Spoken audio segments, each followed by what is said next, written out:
നിന്ന് അർജുൻ കൂടി ചേരുന്നുണ്ട്. ഇപ്പോൾ അർജുൻ, മാനന്തവാടിയിലടക്കം പ്രശ്നങ്ങളിലേക്ക് പോയി നമ്മൾ കണ്ടതാണ്. വ്യക്തികൾക്ക് നോട്ടീസ് ലഭിക്കുന്നു. അവിടെ ഈ വിഷയം, ഈ വ്യക്തികൾക്ക് നോട്ടീസ് ലഭിക്കുമ്പോൾ അവരെങ്ങനെ സംഘടിക്കുന്നു? ഇവിടെ ഈ സമരത്തിന് BJP നേതൃത്വം നൽകുന്നുണ്ട്. പലയിടങ്ങളിലും എങ്ങനെയാണ് ഈ വ്യക്തികളെ സംഘടിപ്പിക്കാൻ കഴിയുന്നത്? ഈ നോട്ടീസ് ലഭിച്ചവരെ വളരെ കൂടുതലായി തന്നെ ഓരോ ഭാഗങ്ങളിലായി കണ്ടെത്താൻ കഴിയുന്നുണ്ടോ?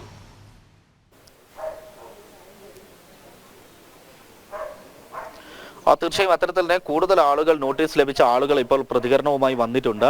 അത് നമുക്ക് അവരോട് തന്നെ ചോദിക്കാം. എപ്പോഴാണ് ഈ നോട്ടീസ് വന്നത്? 15 ദിവസമായി നോട്ടീസ്, ഓക്സ്ഫോർഡിൻ്റെ. പിന്നെ ഞാൻ എൻ്റെ താമസിക്കുന്ന സ്ഥലത്തോട് ചേർന്നിട്ട് 12.25 സെൻറ്റ് സ്ഥലം 1998 വാങ്ങിയതാണ്. കൃഷ്ണൻകുട്ടി എന്ന് പറഞ്ഞ അടുത്ത് നിന്ന്, ആലങ്ങാട്ടി കൃഷ്ണൻകുട്ടീൻ്റെ അടുത്ത് നിന്ന് അത് വാങ്ങി. അത് പിന്നെ മണ്ണിട്ട് നിർത്തിയൊരു വയലായിരുന്നു. ഞാൻ പിന്നെ കരഭൂമി വരെ ആക്കിയെടുത്താണ്.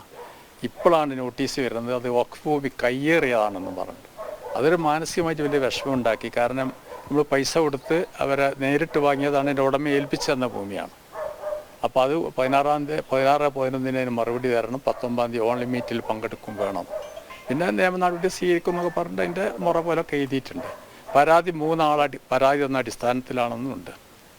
3 പേരുണ്ട്. പിന്നെ ഞങ്ങൾക്ക് 5 പേർക്കാണ് നോട്ടീസ് ഉള്ളത്.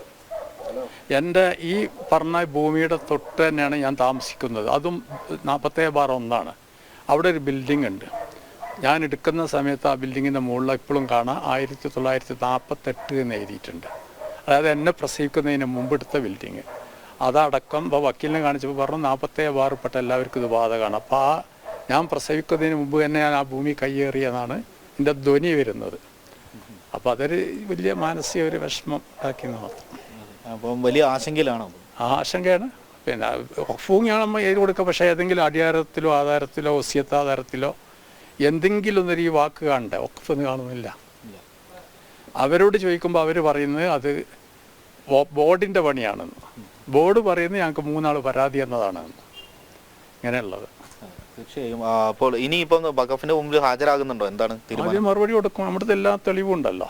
ഇപ്പോൾ ഇലക്ഷൻ വർക്ക് ആയതുകൊണ്ട് 2 ദിവസം കഴിയട്ടെ എന്ന് പറഞ്ഞ വക്കീല് കൊടുക്കും. അതിൻ്റെ ഒരു സ്കെച്ചും കൂടിയും താലൂക്കിൽ എടുക്കാനുണ്ട്.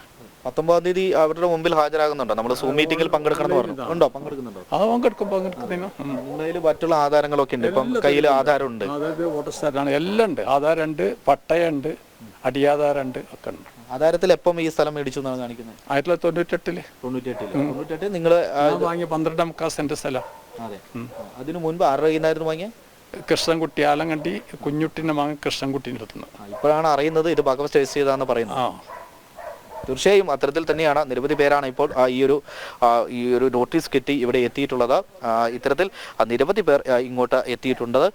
ഒരുപാട് പേർ ഇവിടെ എത്തിയിട്ടുണ്ട്. പി ജയരാജൻ ഇപ്പോൾ എത്തിയിട്ടുണ്ട്. CPM നേതാവ് പി ജയരാജൻ ഇവിടെ സന്ദർശനം നടത്തുന്നുണ്ട്. അല്പസമയത്തിനകം തന്നെ പി ജയരാജന്റെ ഒരു പ്രതികരണം നമുക്ക് ലഭിക്കുമെന്നാണ് നമുക്ക് മനസ്സിലാക്കാൻ കഴിയുന്നത്. ഇത്തരത്തിൽ നിരവധി പേർക്ക് ഇവിടെ നോട്ടീസ് ഇനിയും വരാനുണ്ട്. അതായത് ഈ വഖഫ് പറയുന്ന ഈ ഭൂമി, അതായത് അവർ പറഞ്ഞിട്ടുള്ള ഈ 5 ഏക്കറിലധികമുള്ള ഈ ഭൂമി, അവിടെ കൃത്യമായി തന്നെ ഇവിടെ നോട്ടീസ് പതിച്ചിട്ടുണ്ട്. അല്ലെങ്കിൽ ആ നോട്ടീസിൽ ഇത്രയും പേർ ഉൾപ്പെടുന്നുണ്ട് എന്നുള്ളതാണ് ഏറെ വസ്തുത. ആ ഒരു സാഹചര്യത്തിലാണ് വലിയ രീതിയിലുള്ള ഒരു ഭീതിയിലേക്ക് ഈ ജനങ്ങൾ മാറുന്നത്.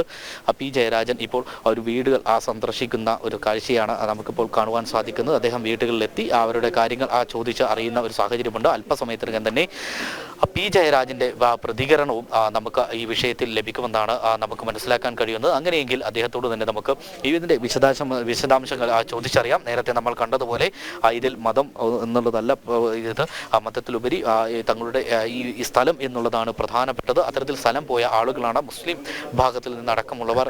അവർക്കടക്കം ഇത്തരത്തിലുള്ള ഈ ഒരു നോട്ടീസ് വന്നിട്ടുണ്ട്. അവരടക്കം ഇപ്പോൾ നമ്മളോട് പ്രതികരിക്കുന്ന സാഹചര്യമാണ് നമ്മൾ കണ്ടത്. അർജുൻ, ഈ വിഷയത്തിൽ ഇങ്ങനെ നേതാക്കൾ, അത് ഭരണപക്ഷത്തുള്ളവരാവട്ടെ പ്രതിപക്ഷത്തുള്ളവരാവട്ടെ, UDF ആവട്ടെ LDF ആവട്ടെ, ഇത്തരം ഇടങ്ങൾ ഈ നോട്ടീസ് ലഭിച്ച ആളുകളെ സന്ദർശിക്കുമ്പോൾ അവർ പൊതുവായി പറയുന്നത് എന്തായിരിക്കുമെന്ന അതിശയമുണ്ട്. കാരണം നിയമസഭയിൽ ഒന്നിച്ചിരുന്ന് അവരെടുത്ത തീരുമാനം എന്താണ് എന്ന് പൊതുജനത്തിനറിയാം.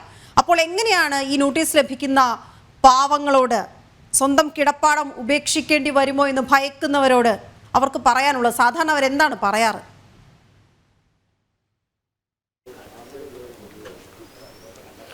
തീർച്ചയായും അത്തരത്തിൽ തന്നെയാണ് നമുക്കും അവരോട് ചോദിക്കാനുള്ളത്. അല്പസമയത്തിനകം ജയരാജൻ മാധ്യമങ്ങളെ കാണുമെന്നാണ് നമുക്ക് മനസ്സിലാക്കാൻ സാധിക്കുന്നത്. അങ്ങനെയെങ്കിൽ നമുക്ക് ആ ഒരു ചോദ്യം കൂടി ചോദിക്കാനുണ്ട്. അല്ലെങ്കിൽ ഈ ഒരു നിയമസഭയിൽ ഇത്തരത്തിൽ പാസ്സാക്കിയ ഇവർ രണ്ടുപേരും രണ്ട് മുന്നണികളും ഒന്നിച്ചു നിന്ന് പാസ്സാക്കിയ നിയമമാണ്. ആ നിയമത്തിൽ എന്ത് വിശദീകരണമാണ് ഇവർക്ക് നൽകാനുള്ളത്? ഇങ്ങനെ ഇവിടെ ഈ സ്ഥലങ്ങളിലേക്കൊക്കെ വരുമ്പോൾ എന്ത് വിശദീകരണമാണ് ഇവർക്ക് നൽകാനുള്ളത് എന്നുള്ള ചോദ്യം അടക്കം ഉയർന്നു വരുന്ന ഒരു സാഹചര്യമുണ്ട്.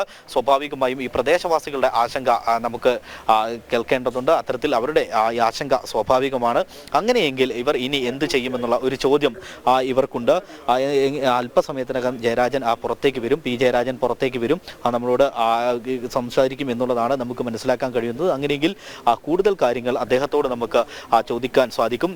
എന്ത് തരത്തിലാണ് ഇവിടെ വന്നിട്ട് നിങ്ങൾ എന്താണ് ഇവിടെ ജനതയോട് പറയുന്നത്? ഇങ്ങനെ ഒരു നിയമം നിയമസഭയിൽ പാസ്സാക്കുകയും പുറത്ത് മുനമ്പം അടക്കമുള്ള സ്ഥലത്തെത്തി ആദ്യം തന്നെ പാർട്ടി സെക്രട്ടറി അടക്കം പറഞ്ഞത് ഇപ്രകാരമാണ്. അതായത് തങ്ങൾ ഓക്കെ ശരി അർജുൻ, ഒരു പക്ഷേ പി ജയരാജൻ പ്രതികരിക്കുമെന്ന് നമുക്ക് കരുതാം. പ്രതികരിക്കുമ്പോഴേക്ക് നമുക്ക് അദ്ദേഹത്തിലേക്ക് വരാം.